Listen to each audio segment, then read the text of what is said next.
Good morning, student. Welcome again, Sri Rama Bharati online classes. Myself, Krishna Kumar. So let's start our topic, बच्चे. As you know, हम previous class में पत्र कर रहे थे और 10वीं कक्षा में जो है वो औपचारिक पत्र आएंगे. तो हमने प्रीवियस क्लास में औपचारिक पत्रों के बारे में चर्चा की थी. हमने अब तक औपचारिक पत्र में दो तरह के प्रारूप हमने कर लिए. एक वो पत्र जो स्कूल, कॉलेज, सरकारी कार्यालयों के लिए लिखे जाते हैं, हमने उस पत्र के प्रारूप को किया. दूसरा पत्र हमने शिकायती पत्र किया. ठीक है. स्कूल कार्यालय मीन्स सपोज करो आप किसी स्कूल में पढ़ते हो, आपको लाइब्रेरी में किसी सब्जेक्ट की बुक्स की रिक्वायरमेंट है, तो आप जो प्रिंसिपल को पत्र लिखोगे उसका प्रारूप क्या होगा, ये प्रारूप हमने किया. उसके बाद दूसरी तरह का पत्र है शिकायती पत्र. अभी शिकायती पत्र क्या था कि आप जिस भी कॉलोनी में, गली में, मोहल्ले में, सेक्टर में रहते हो और वहां पर अगर किसी भी तरह की कोई समस्या है, समस्या इनका मतलब कि वहां पर बिजली की समस्या है, वहां पर पानी की समस्या है, वहां पर अपराध बढ़ते जा रहे हैं, वहां पर वाहनों का आवागमन ज्यादा है, किसी भी तरह का कोई यातायात नियम वहां पर नहीं है, पुलिस नहीं है, वहां पर कोई भी किसी भी प्रकार की आपको समस्या है, तो उस समस्या के समाधान हेतु आप जब उस संबंधित विभाग को जो पत्र लिखते हो, वो पत्र किस कैटेगरी में आते हैं, शिकायती पत्र में आते हैं. ठीक है. अब तक हमने इन दोनों पत्र के प्रारूप को कर लिया, जो स्कूल, कॉलेज, सरकारी कार्यालयों में पत्र लिखे जाते हैं, और दूसरा हमने किसी भी विभाग को जब हम पत्र लिखते हैं अपने क्षेत्र की मूलभूत समस्याओं के समाधान हेतु, तो वो शिकायती पत्र भी हमने कर लिए. आज हम पत्र करेंगे औपचारिक पत्र में, आज हम आवेदन पत्र करेंगे. पहले मैं आपको बता दूं कि आवेदन पत्र होते क्या हैं. आवेदन पत्र मीन्स जिसको आप इंग्लिश में कह देते हो किसी भी जगह पर अप्लाई करना जॉब के लिए, तो उसको हिंदी में कह देते हैं आवेदन पत्र. मान लीजिए किसी स्कूल में किसी अध्यापक की रिक्ति है, कोई पद वहां पर रिक्त है, तो वो स्कूल अपनी तरफ से विज्ञापन देता है, एडवर्टाइजमेंट देता है.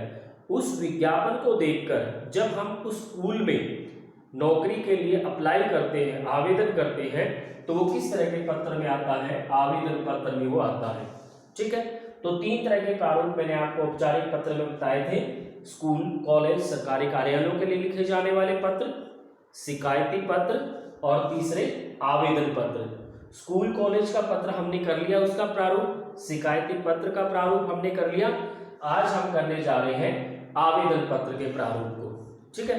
तो ये तो आप समझ गए कि आवेदन पत्र में किस तरह के पत्र आते हैं. जब भी आप किसी नौकरी के लिए अपनी शैक्षिक योग्यता के अनुसार उस नौकरी के लिए जब आप आवेदन कर रहे हो, अप्लाई जब आप कर रहे हो, तो वो सारे पत्र किस कैटेगरी में आएंगे, आवेदन पत्र में आएंगे. देखते हैं आवेदन पत्र का प्रारूप क्या रहेगा. तो देखिए बच्चे, ये आपकी जो उत्तर पुस्तिका है उसका लेफ्ट हैंड साइड है. हम इस पत्र को भी लेफ्ट हैंड साइड से क्या करेंगे, शुरू करेंगे. हम जब पत्र लिख रहे हैं तो हमारे पास दो तरह के ऑप्शन यहाँ पर होते हैं. सपोज करो मैं किसी नौकरी के लिए आवेदन कर रहा हूं, तो मेरा यहाँ पर दो तरह का जो है ऑप्शन मेरे पास होते हैं. एक ऑप्शन होता है कि मैं पत्र की शुरुआत परीक्षा भवन से करूं. मैं पत्र की शुरुआत परीक्षा भवन से करूं. कै ख ग मैंने यहां पर लिख दिया. या तो आप ये दे सकते हैं जब आप आवेदन पत्र लिख रहे हो. स्कूल, कॉलेजों के लिए जब आप पत्र लिखते हो तो आपको यही लिखना होता है. शिकायती पत्र के लिए आपको अपना एड्रेस देना होता है, अपना पता देना होता है. लेकिन जो आवेदन पत्र होते हैं उसमें ये चीज ऑप्शनल होती है, आपकी रुचि पर डिपेंड करती है, निर्भर करती है कि आप क्या देना चाहते हो. या तो आप परीक्षा भवन कैखेगे लिख दीजिए, या फिर आप यहां पर अपना पता भी लिख सकते हो. अपने पते का फॉर्मेट क्या रहेगा, मैं कोई भी एक मकान नंबर लिखूंगा, 2 डिजिट का, 3 डिजिट का, 4 डिजिट का. उसके बाद मैं कॉलोनी का नाम लिखूंगा, मेरे सेक्टर का नाम लिखूंगा, या मैं अपने मोहल्ले का नाम लिखूंगा, और ये मेरा मोहल्ला है कहां पर, ये मैं लिखूंगा.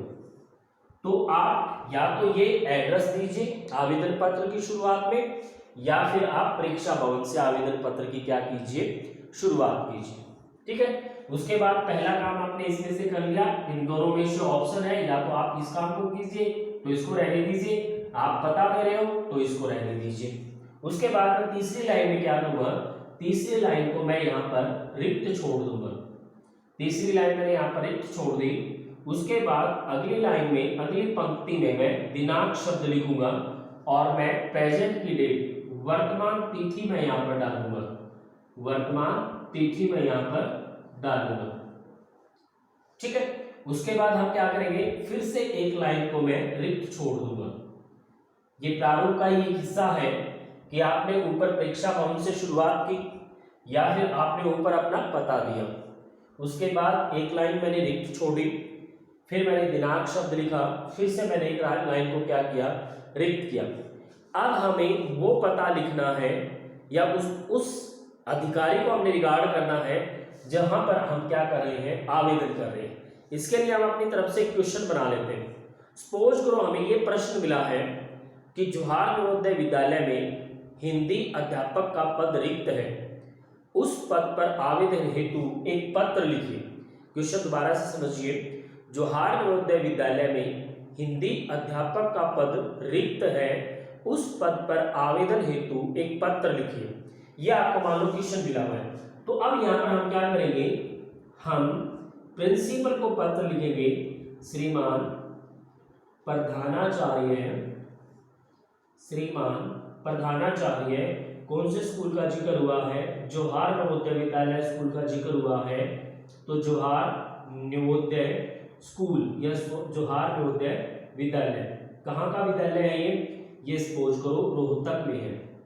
ठीक है, तो ये मेरा क्या पता हो गया, जिनको मैं आवेदन करने हेतु रिगार्ड कर रहा हूँ, सम्मानित मैं जिनको कर रहा हूँ। उसके बाद मैं क्या दूंगा, यहाँ पर विषय दूंगा मैं यहाँ पर।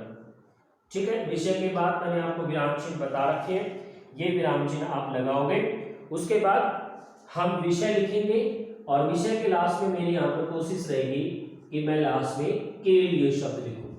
अब मेरा विषय क्या बनेगा, हिंदी अध्यापक पद पर नियुक्ति के लिए, क्योंकि मैं अपनी अपॉइंटमेंट चाहता हूँ, नियुक्त होना चाहता हूँ वहां पर, तो हिंदी अध्यापक पद पर नियुक्ति के लिए। ठीक है, उसके बाद मैं फिर से प्रिंसिपल को रिगार्ड करूंगा, महोदय शब्द में लिखूंगा। अब इंपॉर्टेंट बात आती है कि इसके बाद आपका जो कंटेंट पार्ट है, जिसमें आप अपनी पूरी बात को लिखते हो, व्याख्यात्मक रूप में अपनी पूरी बात को लिखते हो, उसकी शुरुआत कहाँ से होगी, उसकी शुरुआत किससे होगी, ये इसमें इंपॉर्टेंट बात है। तो इसकी जो शुरुआत होगी वो होगी स्विनय निवेदन से।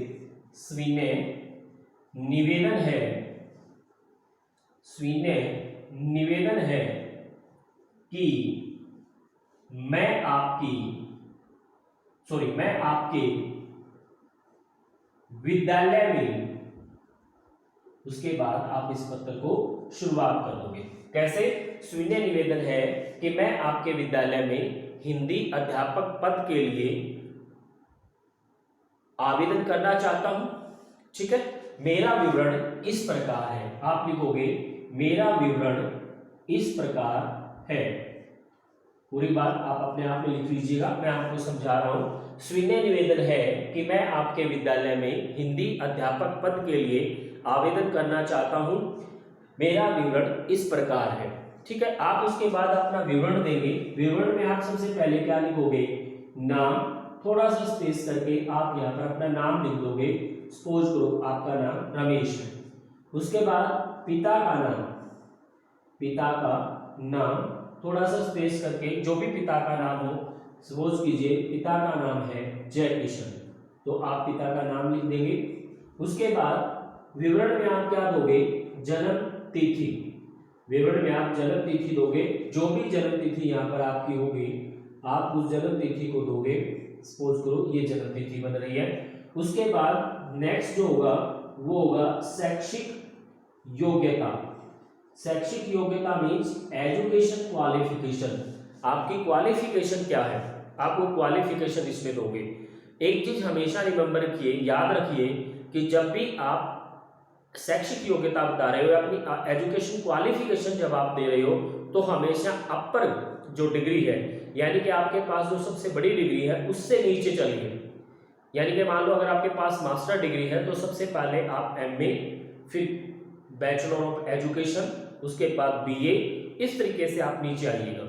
ठीक है, उसके बाद आप इसमें एक पॉइंट और इम्पोर्टेंट है जिसको आप डालोगे, अनुभव। आपका जो भी अनुभव है वो आप अनुभव डाल दीजिए कोष्टक में। आप कोष्टक मीन्स ब्रैकेट में आप वो जो अनुभव आपको जिस भी विद्यालय का है आप उस विद्यालय का नाम भी लिख सकते हो। जैसे अनुभव में तो आप लिख दोगे सिर्फ 5 साल का, 4 साल का, जो भी आपका अनुभव है। फिर ब्रैकेट डालकर, कोष्टक डालकर आप उस स्कूल का नाम भी लिख सकते हैं यहाँ पर जहाँ का आपका अनुभव है। ये तो डिटेल देना आपके लिए कंपलसरी है, ये तो आपके लिए जरूरी है, अति आवश्यक है। उसके बाद अब आप यहाँ से उम्मीद वाला पार्ट आप लिखोगे। मैं आशा करता हूं, ठीक है, कि आप मेरे उपरोक्त विवरण के आधार पर मुझे इस पद पर काम करने की अनुमति प्रदान करोगे और मैं आपको विश्वास दिलाता हूं कि मैं इस पद पर पूरी निष्ठा, ईमानदारी के साथ काम करूंगा।